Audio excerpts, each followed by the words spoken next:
Friends, welcome to D3 channel. இன்றைக்கி முருங்கைக்கீரை use பண்ணி முருங்கைக்கீரை பொரியல் எப்படி பண்ணலான்னு பார்க்கலாம். அதுக்காக நான் என்னென்னா ஒரு கட்டு கீரை எடுத்திருக்கேங்க. இந்த கீரையை 3 டைம்ஸ் வாஷ் பண்ணி வச்சுருக்கேங்க. அது தண்ணியில் போட்டு வச்சுருக்கதாங்க இப்போ நம்ம பார்க்குறது. இப்போ கீரை வகையிலே என்னென்னா முருங்கைக்கீரையில் தாங்க அதிகமாக இரும்பு சத்து இருக்குதுங்க. ஸோ இப்போ அந்த கீரையை யூஸ் பண்ணி நம்ம எப்படி பொரியல் பண்ணலான்னு பார்க்கலாம். ஸோ அதுக்காக நான் 2 ஆனியன் எடுத்திருக்கேங்க. சின்ன ஆனியனாக இருக்கனால 2 எடுத்திருக்கேன். பெருசாக இருந்தால் 1 எடுத்துக்கோங்க. கொஞ்சம் வெங்காயம் கொஞ்சம் எக்ஸ்ட்ரா போட்டிங்கன்னா நல்லா டேஸ்ட்டாக இருக்குங்க. அதோட காரத்துக்காக ஒரு பச்சை மிளகாய் எடுத்து கட் பண்ணி வச்சுருக்கேங்க. நம்ம கீரை தாளிக்கலாங்க. அதுக்கு ஒரு கடாய் வச்சுருக்கேங்க. கடாயில் எண்ணெய் ஊற்றிருக்கேங்க. எண்ணெய் காஞ்சோடனே கடுகு போடலாம். நெக்ஸ்ட்டு கருவேப்பிலை போடலாங்க. நெக்ஸ்ட்டு ஒரு 2 ஸ்பூன் உளுந்து எடுத்திருக்கேங்க. உளுந்து போடும்போது அந்த கீரை சாப்பிடும்போது நமக்கு நல்லா இருக்குங்க. அதுக்காக உளுந்து பெரிய ஸ்பூனுக்கு ஒரு 2 ஸ்பூன் போடுங்க. உளுந்து நல்லா எண்ணெயிலே பொரியட்டுங்க. இப்போ உளுந்து நல்லா கலர் சேஞ்ச் ஆயிடுச்சுங்க. நெக்ஸ்ட்டு காரத்துக்காக நம்ம எடுத்து வச்சுருக்க கருவேப்பிலையே போட்டுடலாம்.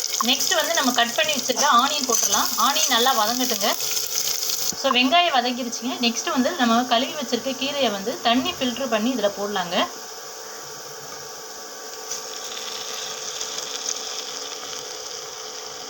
இப்போ கீரையை என்ன பண்ணலான்னா ஒரு 2 மினிட்ஸ் நல்லா வதக்கிக்கலாங்க. 2லேருந்து ஒரு 5 மினிட்ஸ் வரையும் நல்லா வதக்கிக்கலாங்க. நல்லா வதக்கிட்டு இது பண்ணும்போது நமக்கு ஈஸியாக குக் ஆகிடுங்க. இப்போ கீரையை நம்ம நல்லா வதக்கியாச்சுங்க. அப்புறம் கீரையை தண்ணி ஊற்றி வேக வைக்கலாம். இதில் ஒரு கிளாஸ் அளவுக்கு தண்ணி ஊற்றுறேங்க. அதை கீரை மூழ்கிற அளவுக்கு தண்ணி ஊற்றிக்கோங்க. தண்ணி ஊற்றி கொஞ்சம் ஃப்ளேம் இன்க்ரீஸ் பண்ணி வச்சு வேக வச்சிடலாம். கீரை பாதி வேக்காடு வெந்துருச்சுங்க. வெந்த பிறகு நம்ம என்ன பண்ணலான்னா உப்பு போடலாங்க. தேவையான உப்பு. இன்னும் தண்ணி இருக்குது. இன்னும் பாதி வேக்காடு வேகணும். வேகட்டுங்க. மூடி போட்டு வேக வச்சிடலாம். கீரையில் நம்ம ஊற்றின தண்ணியெல்லாம் நல்லா வற்றிருச்சிங்க. வற்றி கீரையும் நல்லா நசுக்கி பார்த்தா நல்லா வெந்துருச்சிங்க.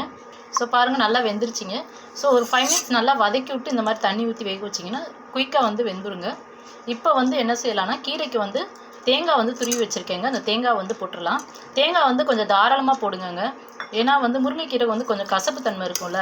ஸோ அதனால் தேங்காய் நிறையா போடும் போது அந்த கசப்பு நமக்கு தெரியாதுங்க. இல்லைன்னா சாப்பிடும் போது கொஞ்சம் கசப்பாக இருக்க மாதிரி தெரியும். ஸோ இந்த மாதிரி கீரை பொரியல் பண்ணிங்கன்னா ரொம்ப டேஸ்ட்டாக இருக்கும். அதே மாதிரி தேங்காய் போட்டோன்னே ரொம்ப ட்ரையாக ஆக்க வேண்டாங்க. லைட்டாக அதில் ஈரச்சத்து இருந்தால் தாங்க நல்லாயிருக்கும். ரொம்ப ட்ரையாக ஆச்சுன்னா நல்லா இருக்காது. தேங்காய் போட்டு ஒரு 2 மினிட்ஸ் ஸ்டவ்வில் வச்சுட்டு அப்படியே இறக்கிடலாம். நாங்கள் போடுற வீடியோ உங்களுக்கு பிடிச்சிருந்தா லைக் பண்ணுங்கள். உங்கள் ஃப்ரெண்ட்ஸ் அண்ட் ரிலேட்டிவ்க்கு ஷேர் பண்ணுங்கள். மறக்காமல் D3 சேனலை சப்ஸ்கிரைப் பண்ணி எங்களுக்கு சப்போர்ட்டாக இருங்க. Thank you so much.